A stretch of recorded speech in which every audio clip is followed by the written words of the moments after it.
Þá fundur framhaldið. Ég meinti þess að þeir sem voru hér á staðnum hafi gert sér veitingarnar að góðu. En þá næsta dagskrá kolefnisjöfnun SSNVAF og það Unnu Valborg Hilmarsdóttir, framkvæmdastjóri Samtakanna. Gjörðu svo vel.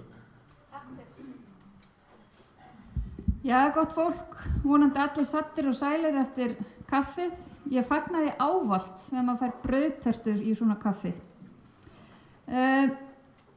Ég vil nota þetta tækifæri fyrst að ég fæ að koma hérna eins upp í pontu og þakka ykkur öllum kærlega fyrir komuna. Sérstaklega fyrirlesurunum sem að margir komu langan veg og ég vil líka þakka þeim sem hafa verið að fylgjast með okkur í gegnum streymi á Facebook. Við hjá SSNVAF leggjum okkur fram við það að streyma frá öllum viðburðum. Aðalega vegna þess að þegar við fáum auglýsingar viðburði sem að haldnir eru á Suðvesturhorninu, þá spyrjum við ávallt. Sendum við fyrirspurn, ekki örugglega streymt? Og það svona, eins og maður segir, dropinn holar steininn. Það verður fljótlega sem við þurfum ekki einu sinni að spyrja. En fyrst að við leggjum áherslu á þetta og þá viðburði sem að okkur boðið til, að þá verðum við að sjálfsögðu líka að standa okkur í stykkinu. Þess vegna streymum við þessu hér. Nú ég veit ekki með ykkur en mér hefur fundist ákaflega áhugavert að hlusta á þá sem hafa haldið hérna erindi í dag og það enn nóg eftir. Stefán kannski flutt okkur svolítið sjokkrandi fréttir en þó kannski ekkert sem að kemur sérstaklega óvart. En hugmyndin með þeirri vinnu sem að hann og hans fólk hafa verið að vinna fyrir okkur hjá Samtökum sveitarfélaga á Norðurlandi vestra að við fáum einhvers konar grunnlínu sem að við getum svo nýtt okkur til þess að leggja niður aðgerðaáætlun hvernig við getum snúið þessu við af eins miklu magni og við getum í raun og veru. Stefán sagði að allt skiptir máli því að stundum heyrir maður það sem að ég geri heima hjá mér skiptir engu máli í stóra samhenginu. Og þess vegna svo gott að heyra fræðimenn eins og hann segja okkur, leikmönnunum, að hvert einasta litla atriði skiptir máli. Eins og segir í máltæki segir, margt smátt gerir eitt stórt, dropinn holar steininn, hálfnaverk þá hafið og það allt saman. Þannig að einhvers staðar verðum við að byrja. Og það var þess vegna sem að við starfsmennirnir hjá SSNVAF tókum okkur til og reiknuðum út kolefnisspor samtakanna með tilliti til þeirra ferðalaga sem að við þurfum að fara í vegna starfa okkar. Samtökin eru með 3 starfsstöðvar á Hvammstanga, Skagaströnd og á Sauðárkróki auk þess að vera með reglulega viðveru í öðrum þéttbýliskjörnum svæðisins eins og Blönduósi og víðar. Þannig að við þurfum þó nokkuð að vera á ferðinni og okkur langaði við þetta tækifæri að taka saman kolefnissporið vegna þessara ferða á árinu 2018 og jafna það út. Og hún Sólveig, starfsmaður okkar, ráðgjafi hjá okkur, hún reiknaði þetta saman og þegar við tökum saman akstur og flugferðir okkar starfsmannanna, akstur og flugferðir stjórnar, akstur nefnda og ráða og fagráða sem að leggja mat á umsóknir í uppbyggingarsjóð, að þá kolefnisspor okkar vegna þessa rétt 22 tonn. Og Sólveig hefur sömuleiðis reiknað út hvað við þurfum að planta mörgum trjám til þess að jafna þetta út og við ákváðum í þetta skipti að fara þá leið að afhenda fulltrúum skógræktarfélaganna á starfssvæðinu gjafabréf fyrir plöntum sem að við ætlum að biðja þau að koma í jörð í þeim tilgangi að jafna út þetta sótspor okkar. Og ég ætla að biðja þá fulltrúa skógræktarfélag Skagfirðinga, Austur-Húnavatnssýslu, Vestur-Húnavatnssýslu og Skagastrandar að koma hérna upp og taka við táknrænni plöntu og gjafabréfi fyrir skógaplöntum til þess að planta í þessum tilgangi. Þannig að ef ég myndi fá fulltrúana upp núna, gjörðu þið svo vel.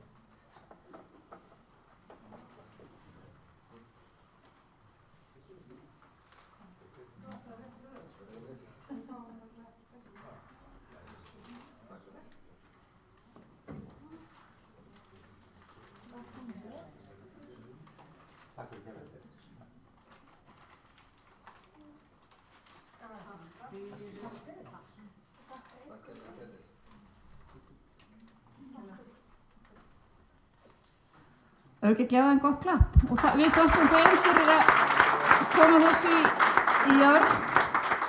Mér langar líka að segja ykkur að við ætlum að færa öllum þeim sem að gerðu sér ferð hingað til þess að halda erindi fyrir okkur litla gjöf sem að sjálfsögðu eitthvað sem á að hjálpa okkur að minnka kolefnisfótsporið.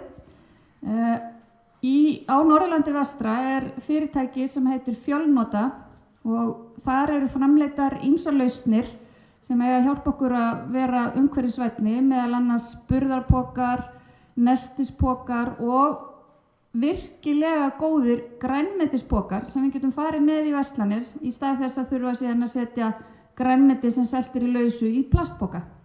Þannig að ég ætla að færa öllum fyrirlesum hér á eftir þessa pokagjöf með kærri þökk fyrir að leggja okkur lið hérna í dag. Takk fyrir.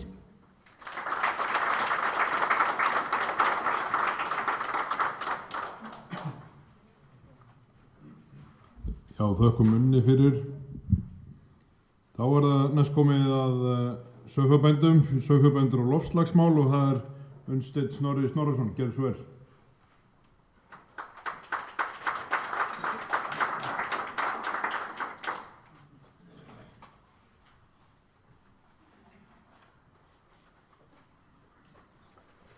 Komið þið sæl og blessuð.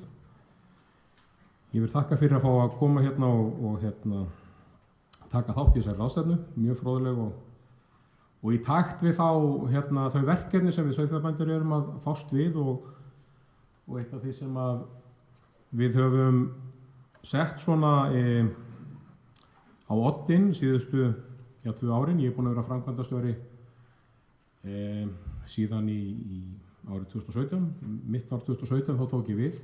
En í upphafi þessa árs þá var farið í vinnu við stefnumótun fyrir sauðfjárræktun á Íslandi og það tengdist því að menn voru að fara nýja leið í markaðsmálum, hvað varðar markaðsáherslur í erlendu starfi, þar sem menn eru að fást við það að reyna að selja íslenskt lambakjöt erlendis og til ferðamanna sem íslenskt lambakjöt. Það fari ekki bara út og sé selt þar í samkeppni við annað lambakjöt sem óupprunatengt vara. Og þar erum við að reyna að koma okkur á dýrari markaði og markaði sem gefa okkur betur. Og eitt af því stefnumótunar markmiðunum sem við settum okkur, það var kolefnisjöfnun greinarinnar. Og við finnum það núna þegar þessi markaðsstofa okkar, Icelandic Lamb, búin að vera starfandi síðan í upphafi árs 2017, að þetta skiptir okkur gífurlega miklu máli í þessu samtali. Og við erum bara gott dæmi hlut sem við erum búin að framkvæma hérna á þessum lista. Það eru afurðir án erfðabreytts fóðurs. Það búið að banna notkun erfðabreyttu fóður í íslenskri sauðfjárrækt. Og það strax orðin áherslu og sölupunktur og eitthvað sem að laðar erlenda kaupendur og innlenda líka að vörun okkar. Og við þurftum að hafa mjög lítið fyrir að gera þetta. Gott dæmi hvað skiptir máli varðandi að vera með hlutin á hreinu og geta sýnt fram á og sannað og staðfest þess að gera hlutina með ákveðnum hætti, þá það þannig að íslenska sauðkindin af svokölluðu stuttrófukyni. Aðra tegundir eru með svona, þegar þessi myndir af þessi erlendis eru með svona hala og það mjög algengt að hann sé klipptur af, það sé teygja á hann og hann dettur af.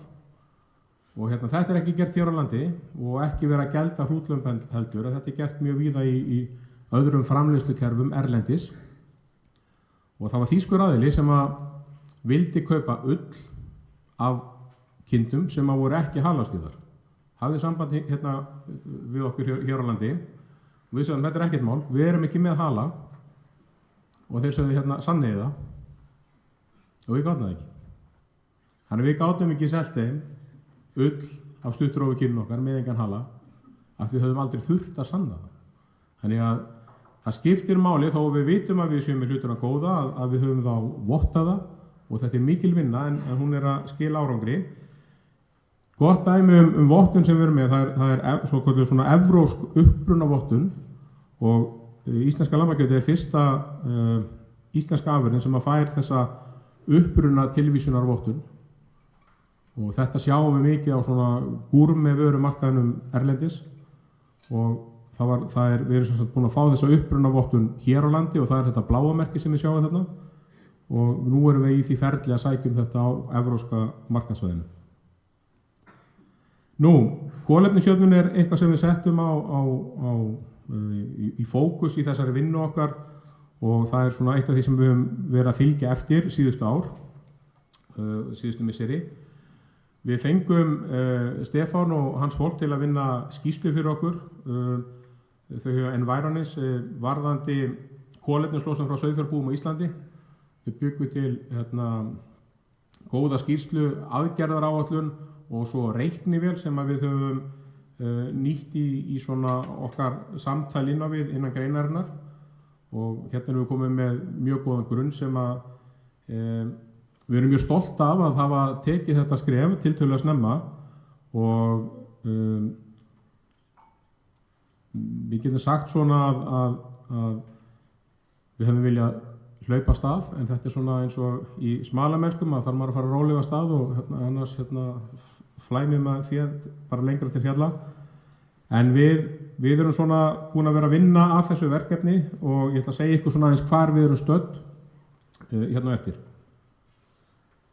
Örlítið inn í skýrsluna og nú ætla ég að byrja að taka fram að inn í þessum tölum, þessari greiningu sem búið að gera fyrir okkur, þar er landnotkunin ekki með. Og við sáum það hérna í gögnunum áðan að hún skiptir gífurlega miklu máli og hún er ekki með hérna af því við teljum ekki að hún skiptir máli, heldur er hún sett til hliðar og mun bara koma inn á seinni tímum þegar meiri þekking og betri gögn liggja fyrir til þess að takast á við þá greiningu. En að sjálfsög er það stór hluti af heildarmyndin yfir kolefnisfótspor í sauðfjárrækt á Íslandi. Samkvæmt niðurstöðum greiningarnar þá er heildarlosun 300.000 tonn kolefnisígilda á ári frá íslenskri sauðfjárrækt og á hvert kíló af lambakjöti er þetta 28,6 kíló. Og heildarlosun sauðfjárræktarinnar er 47% af losun landbúnaðar og 7% af heildarlosun á Íslandi. Og þetta er þá unnið svona út frá og með sambærilegum aðferðum og við sjáum í öðrum löndum. Og við sjáum hérna þessa skiptingu milli landbúnaðar og annarra þátta í samfélaginu.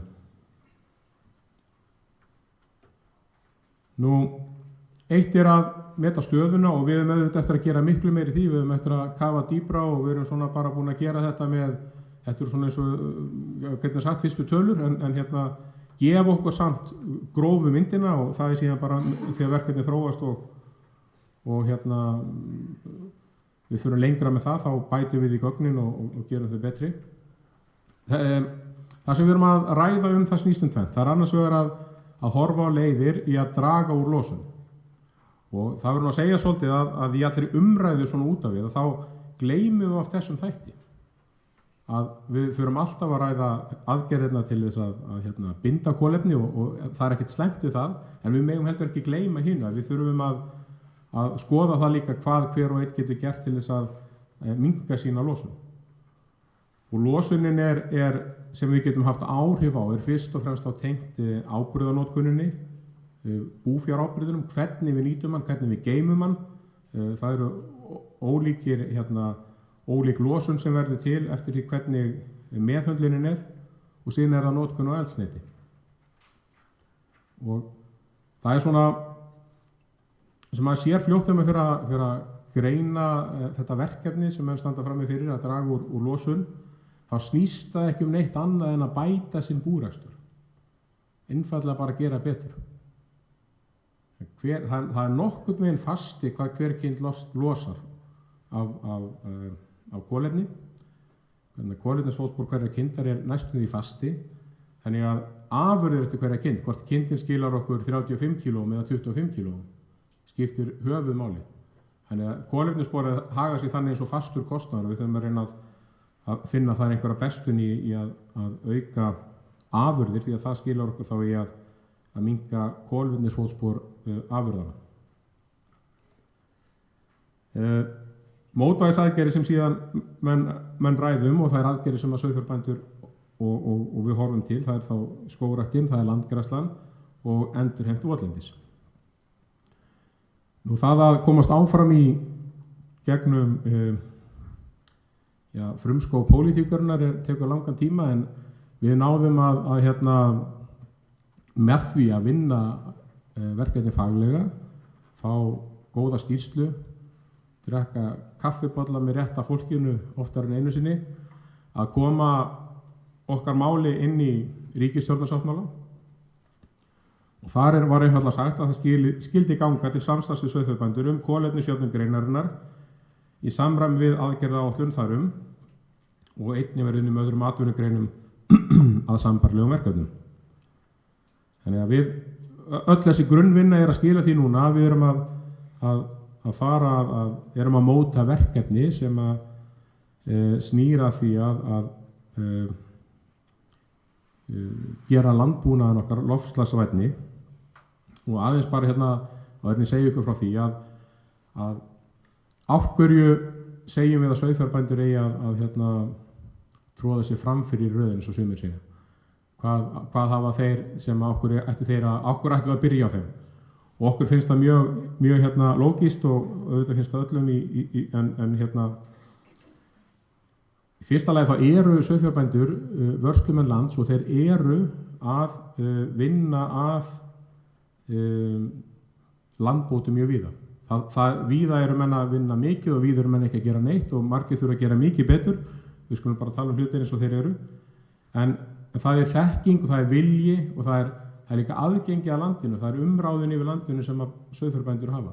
Þess vegna skiptir miklu máli að það sé tala til þeirra og þeir séu virkjaðir til þess að takast á við þessi verkefni.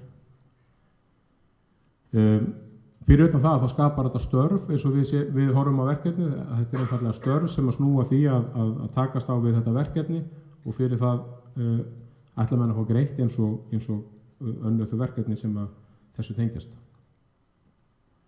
Ég ætlum ekki að fara ofan í það, en það er svona hliðarverkefni eða tengt þessu. Það er verkefni sem að lýtur að landupplýsingum og eftirliti með beitarauðlindinni. Það er verkefni sem heitir Grólind sem er verið að vinna að, landgræðslan heldur utan um það. Og þar er akkúrat verið að kortleggja landið okkar, ástandu á landinu, hvar þurfum við að gera betur, hvar eigum við að beita, hvar eigum við ekki að beita. Þetta er svona eldfimt umræðefni mjög víða á fundum sauðfjárbænda. En þar held ég til dæmis að við fáum í hendurnar verkfæri sem að svolítið hjálpar okkur að fara upp úr skotgróðunum og vinna því að bæta landið þar sem að það þarf að bæta, og þá líka nýta landið betur þar sem þar eru tækifæri til. Nú, verkefni sem við erum að vinna að og sem tengist á þessu sem að stjórnvöld eru búin að setja á oddinn, það er kallað loftslagsvænn landbúnaður. Það er reyndar ekki komið í loftið verkefni, það er ennþá í undirbúningsfasa, og þetta er sem sagt umhverfisráðuneytið og atvinnu- og nýsköpunarráðuneytið sem að svona í sameiningu keyra verkefnið á stað, kannski liggur meira hjá umhverfisráðuneytinu. Og það kallast loftslagsvænn landbúnaður, og það er síðan ráðgjafarmiðstöð landbúnaðarins RML sem heldur utan verkefnið, keyrir það áfram, er með verkefnastjórnunina, og það er landgræðslan og skógræktin sem að koma síðan inn í þetta. Þannig að það er verið að tengja alla fagþekkinguna, ekki verið að búa til neitt nýtt, heldur að nota það sem er til og styrkja það og styðja. Megin markmið verkefnisins er að draga úr loftslagsáhrifum sauðfjárræktar á Íslandi með samdrætti í losun og bindingu kolefnis. Fyrst og sinn þá er þetta verkefni hugsað sem verkefni sem að þessum sauðfjárbændur munu eiga Við munum byrja á því að fara inn í verkefnið eins og maður getur orðað það þannig og það verður þá sauðfjárbændur sem eru í gæðastýrði sauðfjárrækt sem að geta farið inn í verkefnið en svona þá eftir að móta enn betur með hvað hætti það verður og hvernig verður forgangsraðin í verkefnið komið til þess. Og þetta verkefni eins og ég segi áðan það snýst ekki og má ekki bara snúast að fylla upp í skurði og planta trjám og græða upp. Auðvitað er það hið sýnilega og það sem að svona flestir hafa áhuga á að fara að drífa sig út og láta hendur standa fram úr ermum. En þá snýst þetta líka þekkingu, við þurfum að búa til þekkingu, miðla þekkingu, umræða loftslagsmál er komin, hún er 10 árum ef ekki 15 árum eftir umræðinni í landbúnaðinum erlendis myndi ég halda. Það sem við erum að gera í dag, það voru menn að gera fyrir 2000-2005 sýnist mér í löndunum í kringum okkur. Þannig að við þurfum svolítið líka að hlaupa en stíga varlega til jarðar, nýta okkur það sem aðrir eru að gera og en tryggja það að við stöndum ekki í stað, byrjum á verkefninu en förum heldur ekki fram úr okkur. En þetta verkefni, loftslagsvænn landbúnaður, undirbúningnum honum lýkur núna á þessu ári og vonandi fyrir verkefnið í gang næsta sumar, aðgerðir fara í gang og veturinn verður nýttur í fræðslustarfið og að koma mönnum inn í það. Það þarf til dæmis að gera greiningar og áætlanir fyrir hvert bónda. Svipað við sjáum að það eru gerðar áætlanir fyrir gróðursetningar í skógrækt. Þá er gerð heildar áætlun yfir landnýtingu hverrar jarðar. Hér ætla ég að planta trjám, hér ætla ég í uppgræðslu, hér get ég endurheimt votlendi. Hvaða verkefni menn ætla að takast á við, það er svona nýtingar áætlun sem að þetta mun allt byggja á. Við höfum satt okkur markmið við sauðfjárbændur að okkar afurðir eigi að vera vottaðar sem kolefnishlutlausar. Hvort við náum því eftir 10 ár eða 5 ár eða 15 ár, ég skal ekki segja það. Við viljum ganga hratt til verka og við teljum okkur geta það en það þarf að fara samt varlega af stað en það er líka allt að fara af stað. Og við erum mjög stoltir af þessu frumkvæði sem við hefum sýnt í þessu verkefni og til að nefna það þá er hann fyrrverandi framkvæmdastjóri samtakanna, Svavar Halldórsson. Hann var svona sprautan og driffjöðurinn sem kom þess á stað. Hann kom svona svolítið nýr inn í landbúnaðarkerfið, hann var eins og andarungi í hesnakofa. Hann fittaði ekkert inn í og horfði á verkefni frá allt annar átt og gaf okkur svona svolítið skemmtilega og ferska vinda inn í greinina. Og það sem að ég segi við bændur því að þeir segja æ, já, nú að fara að búa til enn eitt, segja þeir. Það er búið að búa til svo margt. En ég er að reyna að róa það niður og segja þeim að þetta mun nú ekki snúast neitt annað en að bæta sinn búskap í lok dags. Og það er mjög mikilvægt að menn horfi á verkefni með þeim hætti. Og það er líka mjög mikilvægt að við tilengum okkur þetta hugarfara við berum hluta á þessari sameiginlegu ábyrgð sem loftslagsmálin eru. Við erum ekki margir eða stórir en við erum hluti af lausninni og ég held þessi kjörorð enginn getur gert allt en allir getur gert eitthvað eigi mjög vel við og lík erindi mér á þeim orðum. Takk fyrir.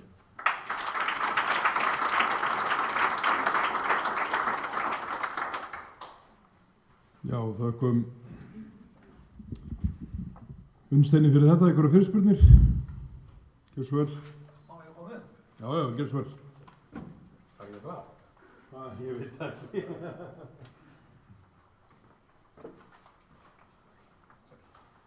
Ágætu fundargestir. Ég er sauðfjárbóndi. Ég er áhugamaður af sauðfé og ég tel mig vera einn af örfáum sem leggst í vörn fyrir sauðkindina. Það er ekki margir sem að voga sér það nú til dags. Það kom fram hér að íslenska sauðkindin er af stuttrófkyni. Hún er ekki bara stuttrófkyni, hún er af norður-evrópska stuttrófkyninu og það er ekki mjög mikið til af því fyrir. Og hvers vegna er þetta nú norður-evrópsku stuttaröki?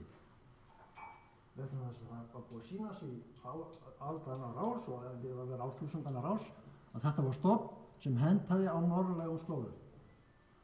Það er á Íslandi, það er Norður-Noregi og Finnmörku, kannski ekki fyrir Síberíu, Finnlandi pínulítið.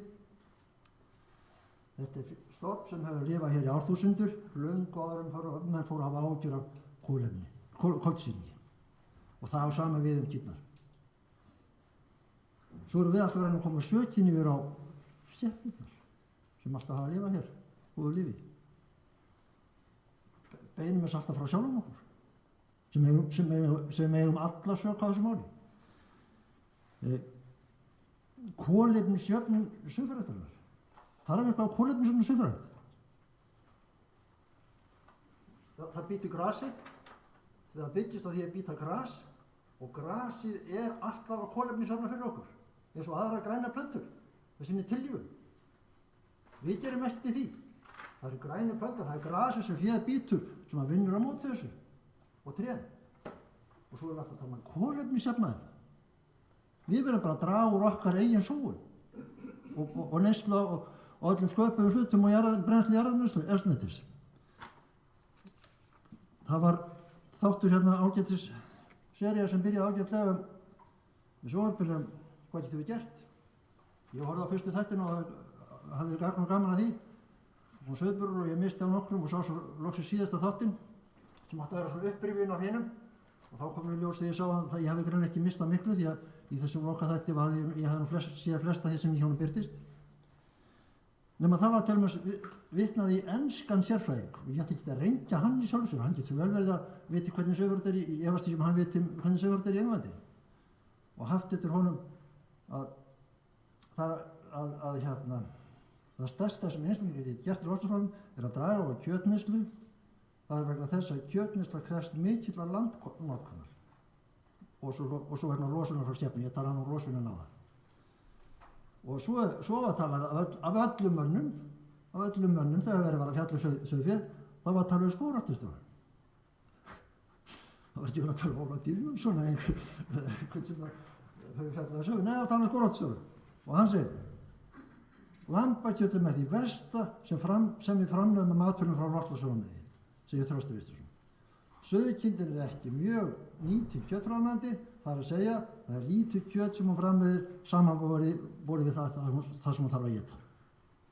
Og þetta hefur staðið, þessi þáttur var á sunnudaginn fyrir viku og þetta er enn á forsíðu RÚV í dag, búið að vera síðan, stendur þar. Það er þessi fyrirsögn, lambakjöt með því versta sem við framleiðum.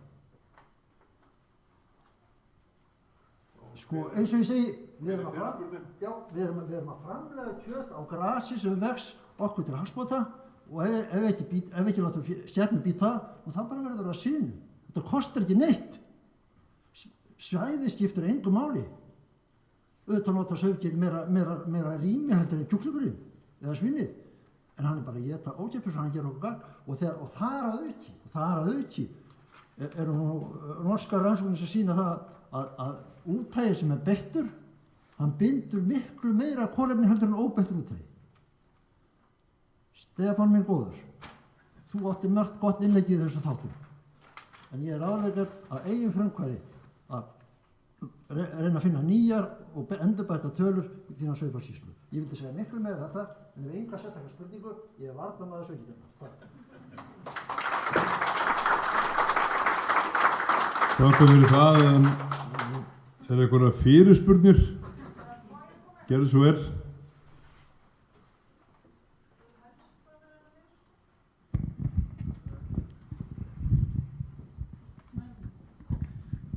Ragnhildur heiti ég og kem hér úr Húnavatnssveipi. Mér langar bara að byrja á því að þakka þér fyrir mjög áhugavert erindi.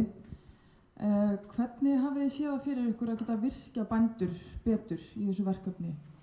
Sjáið þið fyrir ykkur að bændur geti fengið einhvers konar ráðgjöf eða verið komið á aukinni fræðslu eða hvernig svona sjáið þið fyrir ykkur að bara ná bara bændu með ykkur í þetta verkefni þannig að það verður svona meiri árangur? Takk. Sko það verður einmitt gert með fræðslu og menn geti sótt námskeið og komið inn af svona frjálsum hvata og áhuga. En það sem verið að vinna líka, og ég get nú svo sem lítið rætt en okkar sýn, okkar krafa eða hugmynd, getum við sagt, kannski ekki krafa, hefur verið að það verið útbúin einhvers konar grænir hvatar. Þannig að menn fá einfaldlega greitt fyrir það, segjum ég bóndi með 200 hektara sem að fara í uppgræðslu til að binda kolefni, þá fæ ég greitt vist á hvern hektara fyrir það land. Eins með skógrækt og endurheimt votlindi. Menn fá þá einhvers konar landgreiðslur, einhvers konar hvata til þess að fara inn í verkefnið og byggt á svipuðu og menn eru með landgreiðslur í dag varðandi tún. Þannig en þetta er ekki útfært eða fjármagnað en hugmyndir svona í þessa veru. Því að það er alveg klárt að við þurfum einhvern hvata en svo náttúrulega bara fullt af sauðfjárbændum sem eru búin að gera heilmikið og að gera heilmikið og hafa engan annan hvata en í rauninni verður í mínum huga stærsti hvatinn sá að með því að sinna loftslagsmálum, bæta landið, þá aukum við getu landsins til framleiðslu og getum fengi enn meiri tekjur af hverjum hektara sem við beitum með því að hafa betra land. En við höfum eftir að held ég læra margt á þessari leið og það eru alls konar hlutir sem að liggja ekkert endilega ljósi fyrir í mínum huga og þetta var ágættir svona upprifið með það að við megum ekki gleyma því að við þurfum að efla rannsóknir og fagvinnuna gífurlega mikið til þess að læra leið og við förum í einhvers konar framkvæmdir. Því ég held að við eigum ekkert að bíða, held að við eigum að fara á stað, en við þurfum að gera það samt varlega. Ég vil líka segja það, ég orðinn svolítið leiður einmitt á þessu tali að það verið að kenna landbúnaðinum, það er ekki bara hér á landi, þetta er allan heim, það verið að kenna kjötframleiðendum og landbúnaðum sem framleiða mat loftslagsmál og ekki verið að ræða aðra þætti, iðnað eða samgöngur með sama hætti. Við verðum að aðgreina það hvort við erum að framleiða mat eða við hvað losunin verður til. Þetta er vonandi eitthvað sem við getum breytt og því breytum þessu með aukinni þekkingu og fræðslu. Takk fyrir. Það er fleiri fyrirspurnir. Gjörðu svo vel.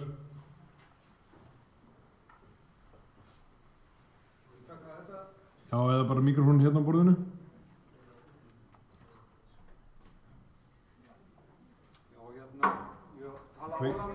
Kveikja eins á hann.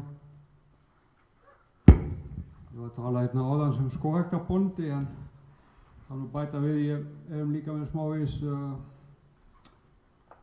lífræna nautgriparækt og nautgrip nú líka jórturdýr eins og sauðfé og ég tók búvísindi, kláraði búvísindi 1995 og tók svona í aðalrit gerði svona úttekt á lífrænum búskap á Íslandi á þessu ári, 95.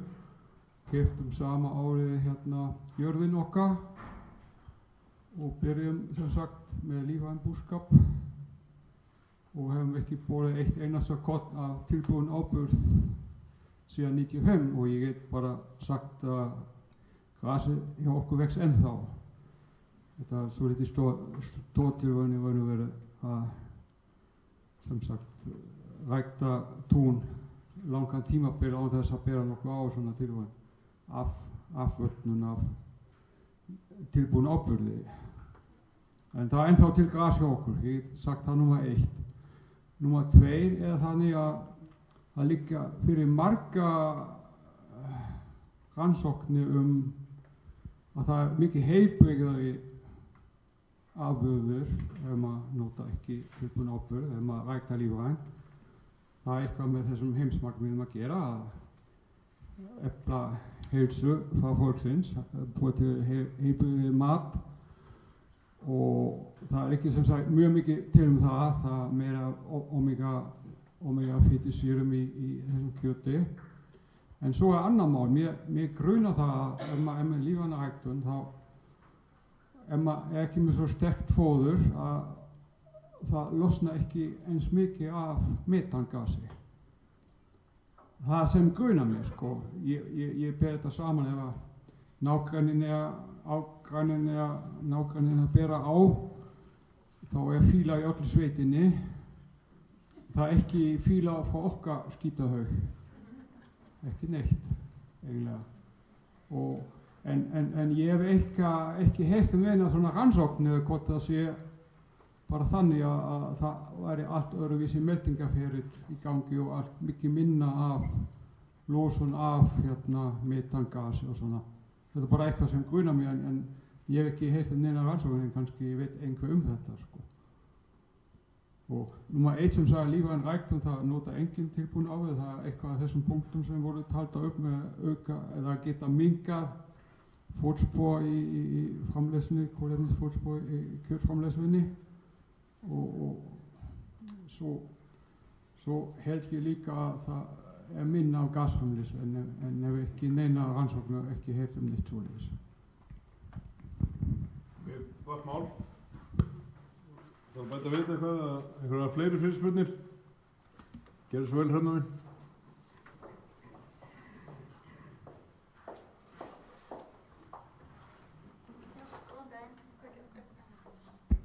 Svona já, góðan daginn.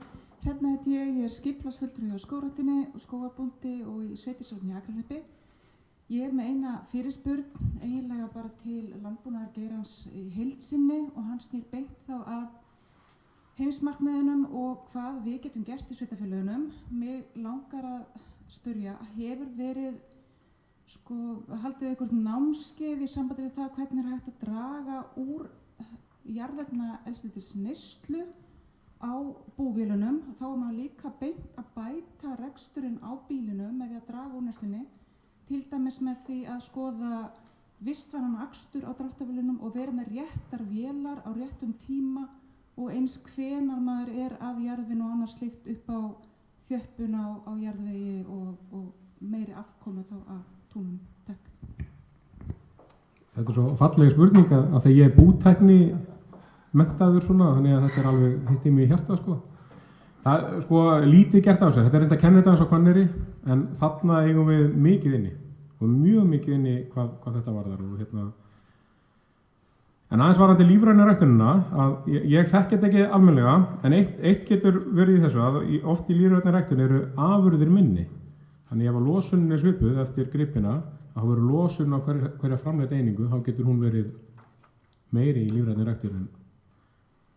En almennt held ég segja að við eigum að minnka það að setja lífræna ræktun og almenna landbúnað í 2 hólf. Það er fullt sem við getum lært af lífrænu ræktuninni í okkar almenna landbúnaði, fullt af aðferðum og verkefnum sem við höfum að nýta okkur þar yfir. Þannig að það er svona bara hugleiðing á móti hugleiðingu. En ég held ég hafi nú ekki fengið neina svona beina spurningar og er þetta ekki að vera búið hjá mér eða? Við þakkum Unnsteini fyrir þetta, við gerum ekki svara fleiru. En þá er komið að spenna beltin, það er Rakel Garðarsdóttir, stofnandi Vakandi og Verandi, gerðu svo vel. Komið sæl, gaman að vera hérna. Ég heiti sem sagt Rakel Garðarsdóttir og ég stofnaði samtök sem heita Vakandi. Þau eru stofnuð til að efla vitundavakningu matarsóun og ég veit ekki hvort að við kynntum ykkur það. Mér finnst lítið hafa verið að rætt það hérna í dag og þetta einfalda markmið eða hvernig maður getur, hvað það skiptir miklu máli að draga á matarsóun. Það er líka örugglega fyrir marga áhugasama hérna. Þá sit ég í matvælastefnu skipaða forsætisráðherra og er að búa til matvælastefnu fyrir Ísland hönd ásamt 14 öðrum, erum 15 í þeirri nefnd og ég vinn með nokkur fyrirtæki sem ég á sjálf sem að ég kem að hérna á eftir.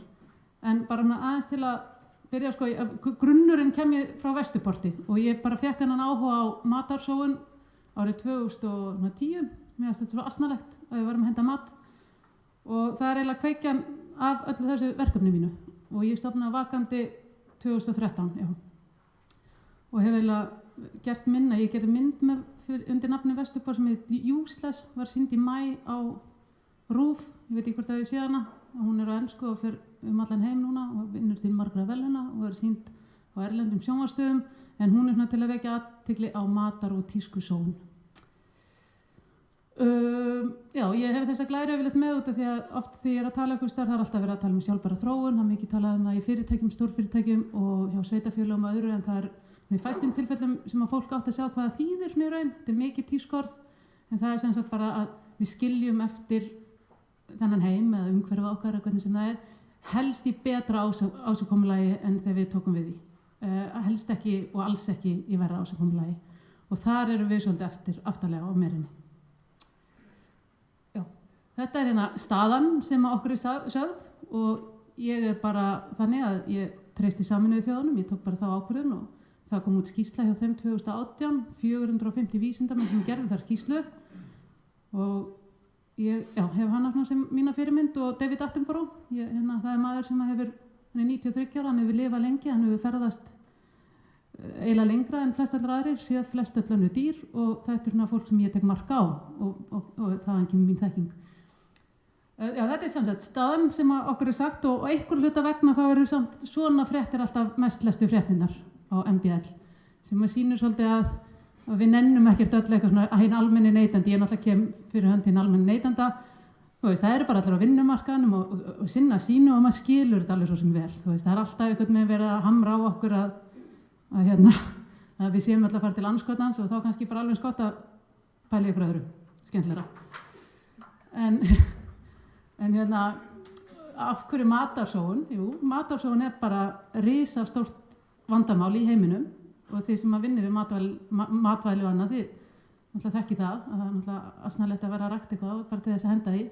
Það hefur slæm áhrif á efnahaginn og það er slæmt áhrif á umhverfið og vanvirðing við mat og fleira. Og það er bara sagt að ef matarsóun væri land, þá væri það 3. sæti við losun gróðurhúsalofttegunda.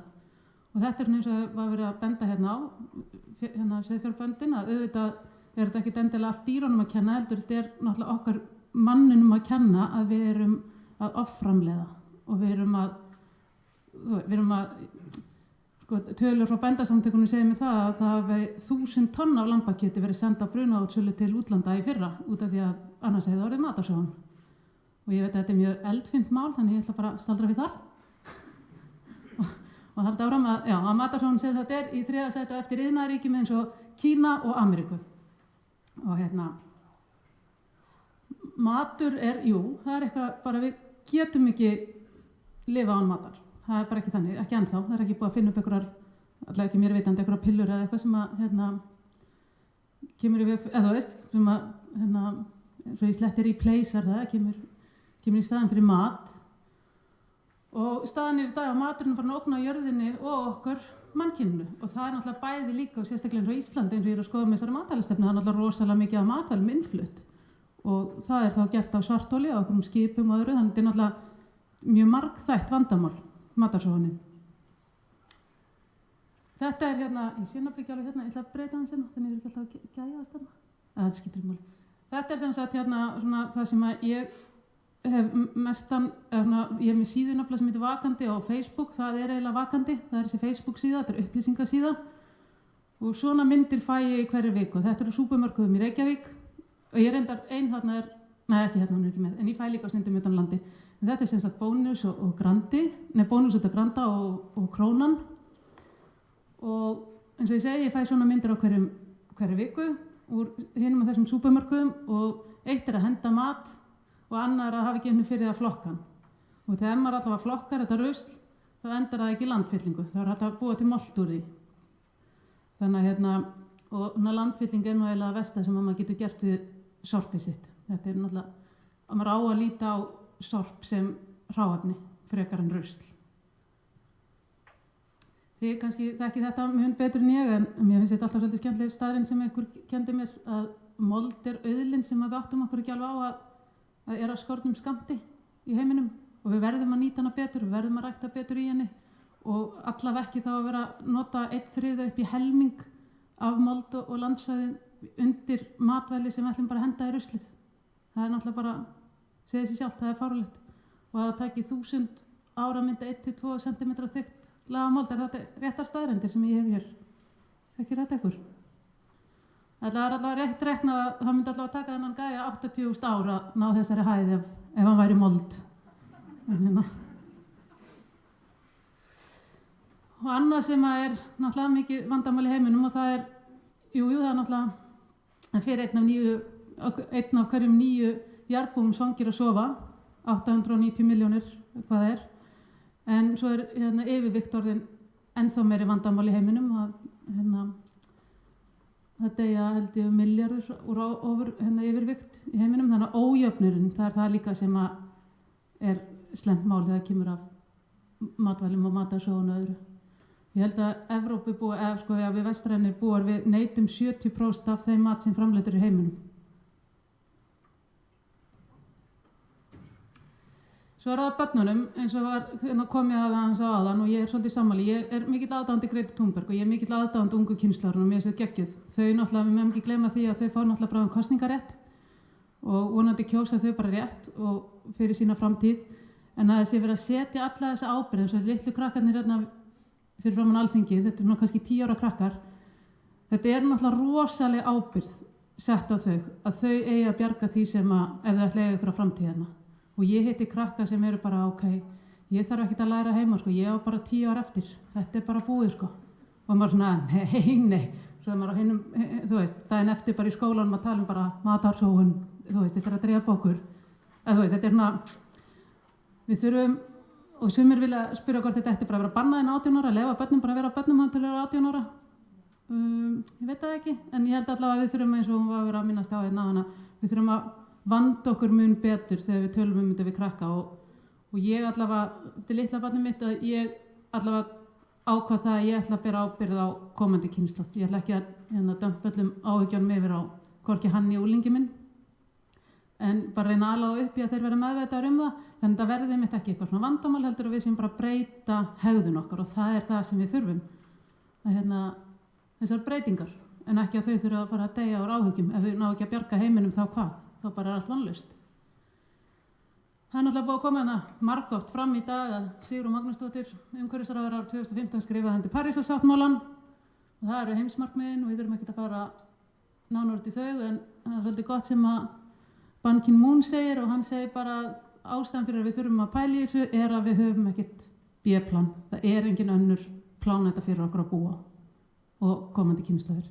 Og þess vegna skiptir þetta máli og það er aftur eins og vorum að tala matinn á þann að við erum 7,7 milljarðir í dag eða hvað eru, það er ekkert mjög langt í að vera 10 milljarðir og þegar David Attenborough og mitt idol fæðist þá eru undir 2 milljörðum í heiminum og það er líka þetta sem er bara nýjar áskoranir fyrir okkur, hvernig við ætlum bara að geta fætt allan hann heim og það segir sér náttúrulega sjálft að það þarf breytingar, við getum ekki ræktað eins og víkingarnir kannski gerðu. Við stöndum fyrir framan þessu miklu áskorunum í umhverfismálum og það er bara okkar verkefni að leysa þau og gera þetta saman og ekki vera þessi típa sem að bara, ef maður spyr bara, er ekki allir til í þetta? Jú, svo fara allir heim og nenni ekki að gera neitt. Þá náttúrulega leysum við aldrei neitt vanda og við getum ekki lokað augunum heldur fyrir vandamálinu. Við verðum frekar bara að reyna að líta á þetta sem skemmtilegar áskorunir og þar kemur að fyrirsögninni minni spennið beltin er að við höfum gengið í gegnum alls konar breytingar og það hefur alveg þótt vonlaust. Þetta var 1980 og 83 komu lögin held ég að það var sett í lög og við þurftum að spenna bílbelti í bílum. Það var ekki nóg með að við vissum að það myndi drepa okkur ef við myndum lenda í bílslys og ekki verið í bílbelti. Nei, það var ekki nóg, þetta er bara eitt handtak. Það þurfti að sekta okkur fyrir að setja í lög til að við myndum ranka við okkur og segja bara, já, kannski meikar þetta sens. Kannski er bara betra að vera með spennt bílbeltin. Það þarf einhvern veginn að refsa okkur til að gera allt. En það var nú samt einhver snillingur þarna sem að vonandi ber alþingismenn gæfi til að fella. Hann hafði nú ekki mikla trú á það að þetta var að þvinga okkur til að, veit ég hvort ég sjá það, stendur hérna. Hann talar allavega að það sé verið að binda maður niður í manns eigin faratæki. Honum fannst það galið. Og það er að sama með þetta. Út á Guð og gattin að fara að banna reykingar á veitingastöðum. Bara, hvað er að? Og maður sé fólk sem ekki reykti. Það bara, fannst þetta mannréttindabrót. Bara að fara að banna fólki að reykin á veitingastöðum. Svo bara með bæði, eins og með bílbeltin og reykingarnir í dag. Það er bara svo sjálfsagður hlutur. Það bara var okkur fyrir bestu og við sjáum það núna. En við vorum alveg til að rífast það þá. Og það er svolítið, finnst mér líka stemningin með þessi loftslagsmál og þessar breytingar út í að við erum bara vön einhverju og við ætlum ekki að fara að segja einhverjum eitthvað hvernig við eitthvað fara að breyta því. En stundum það bara okkur fyrir bestu. Og af hverju erum við fyrir þessum vanda? Það náttúrulega kemur ekki bara inn á matvæli, það bara kemur inn á alla sóun, eins og hann nefndi hérna áðan, og myndi mín var líka tískusóun og það sóun á húsgögnum og bara sóun á tíma og öllu. Að við erum yfirleitt að kaupa okkur hluti sem við þurfum ekki að halda með peningum sem við eigum ekki. Yfirleitt til að ganga í augun á okkur með öðrum, nágrannanum, einhverjum, götun eða eitthvað. Og það þessi ofneysla sem við stöndum frammi fyrir, og þarna styttan David og hún fór í sumarfrí til Ameríku og glemdi sér aðeins. En þetta bara okkar helsta ógn, það bara ofneysla. Það bara svo auðvelt. En ef allir myndu bara aðeins slaka á, neyta minna, bæða mat og tísku og öllu, finna hamingjunu ykkur öðru, þá myndum við strax leysa smá vanda. Og þá kemur það aftur líka á tímanum að við erum náttúrulega, sem önnur róti því að ég ákvaði að hætta að henda mat, að ég bara á vinnumarkaðnum og þar mjög mikinn part af mínum degi og ég á börn og ég á vini og fjölskyldu og allt og það ekkert með þeim og því ég bara alltaf ekki að vinna. Svo fæ ég eitthvað launatjekka, mikill partur af þeim launatjekka var að fara í eitthvað hluti og mat sem ég var bara að henda. Og þegar við fæðumst inn í þennan heim, þá fæðumst við með x magn af tíma, þetta eins og í starffræði. Nema ólíkt starffræði, þá getur maður ekki fundið út þennan x tíma sem maður veit hann ekki þegar maður fæðist, sem betur fer. Sumir fá 10 ár, sumir fá 50 ár, kannski sumir 110 ár eða eru heppnir, en maður veit það allavega ekki. Og fyrir mitt leyti fannst mér það allavega betra að fara vel með þennan tíma, þennan óvissu tíma minn. Ekki bara vera einhvers staðar að vinna frá öllum til að fá okkur pening til að henda honum.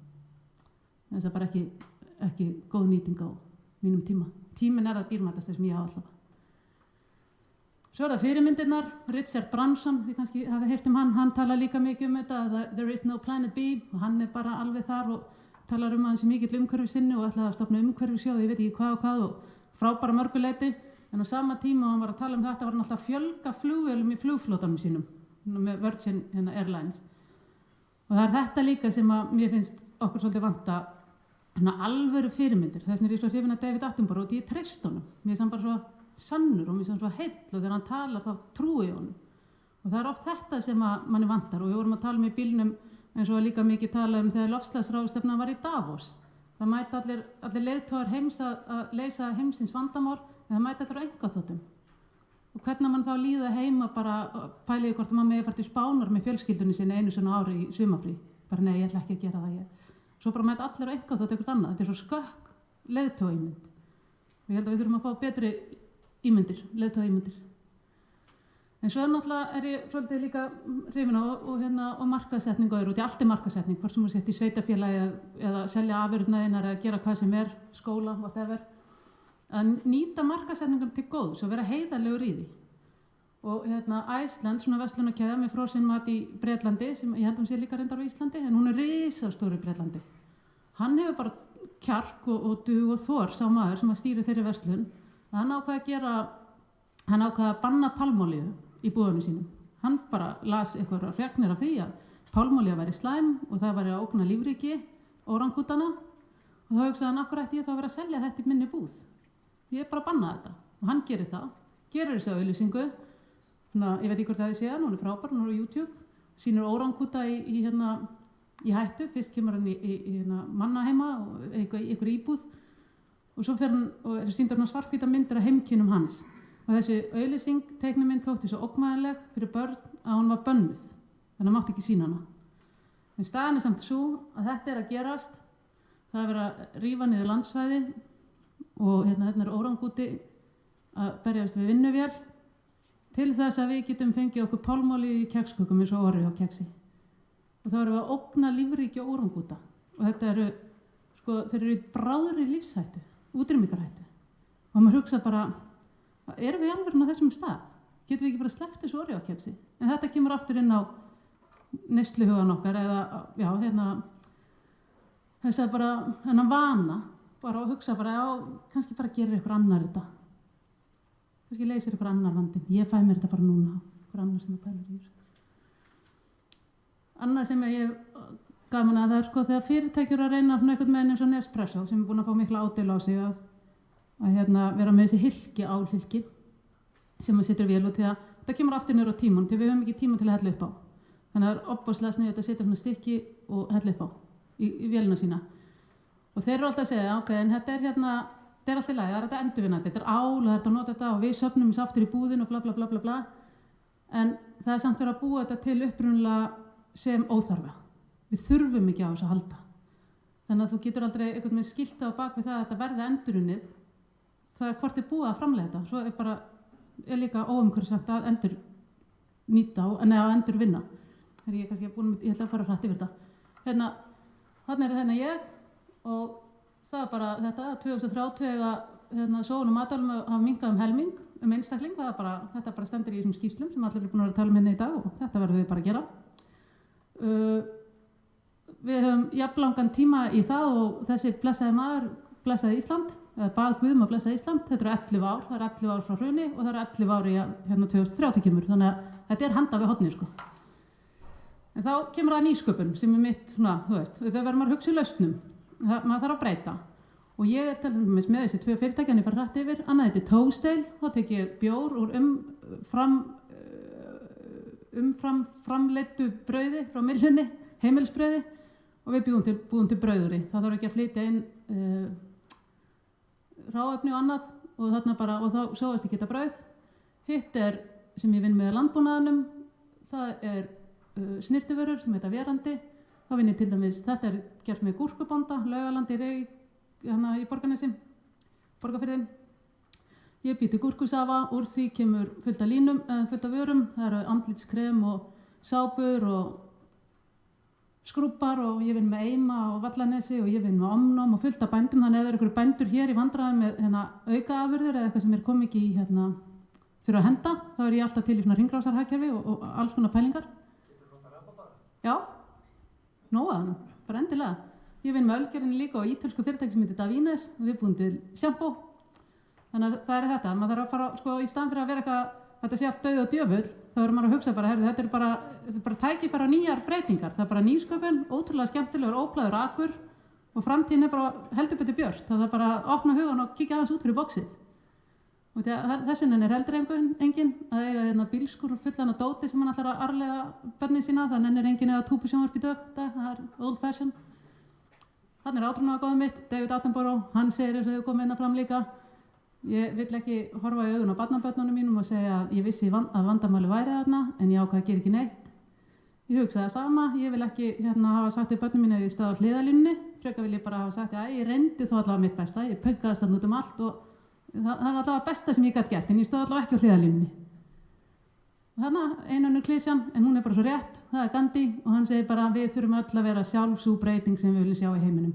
Og það er þetta einstaklingsframtak og ef við breytum þessu ekki, við getum ekki alltaf verið að bíða eftir einhver annar ætlar að gera það, eða stjórnvöld eða eitthvað.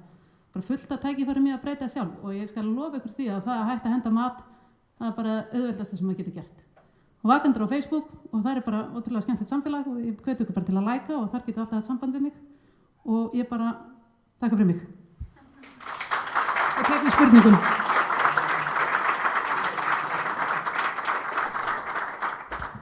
Já, við þakkum fyrir þetta fróðlega erindi, einhverjar fyrirspurnir.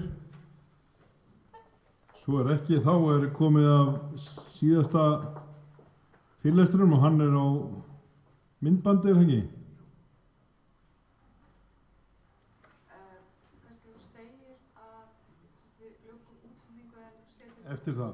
Nei, við lögum útsendingu núna en ég set fyrirlesturinn inn á... Já, viltu gera það svoleiðis? Já. Þá er ég búinn að fá fyrirmæli hvað ég á að gera. Það er sem sagt fyrirlesturinn minna sorp, lærdómsferli í fjölskyldu og það er Þóra Margrét Þorgeirsdóttir, sorpbloggari, sem að flytur það sem sagt. Og núna í þessum 12 orðum þá vil ég náttúrulega þakka fyrir mig og þegar að vídeónu líkur þá er þessum fundi slitið og útsendingu er lokið hér með. Takk fyrir.